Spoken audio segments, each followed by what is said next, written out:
please, an update on Dr. Fauci. We saw him at Dick Cheney's funeral, which I'm sure was a shocker to you, Senator. But yeah, he and Rachel Maddow at the Dick Cheney funeral. Who would have ever guessed, you know? No, we have sent requests for the last 6 months to him to get information. He is cooperating. We are looking at phone records and emails. We haven't gotten everything we want, but he's still cooperating. As long as he's cooperating, we're trying to negotiate a time for him to come in for testimony. He hasn't agreed to that. And we're going to see in the next couple of weeks whether he agrees to testify or whether he has to be subpoenaed. Now, people say, why don't you just subpoena him? Because what happens if you subpoena people and they resist, you then go to court and you don't always win, or it's a long, drawn out, years-long battle to try to get people to come in. So if we can get him to come in voluntarily, that's what we're hoping for.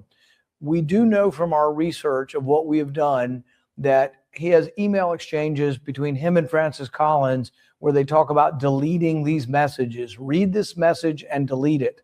That's illegal. That's against the law. If you work in the executive branch, you cannot delete any email concerning government business. So we have that, and that I think is enough to be of concern and enough for the authorities to look into. We have recommended to the Department of Justice they do something about it.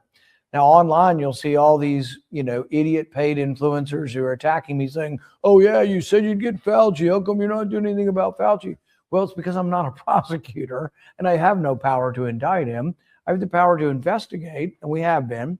We've found evidence. We also think he lied over the idea of funding gain-of-function research in China.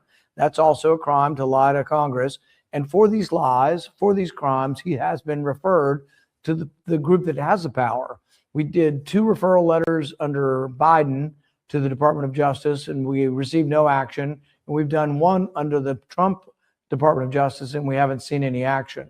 That doesn't mean they're not trying. All I can say is I don't have the power, and people have to understand I'm doing the best I can. The investigation continues, but I don't have the power to actually indict anyone because I'm not a prosecutor.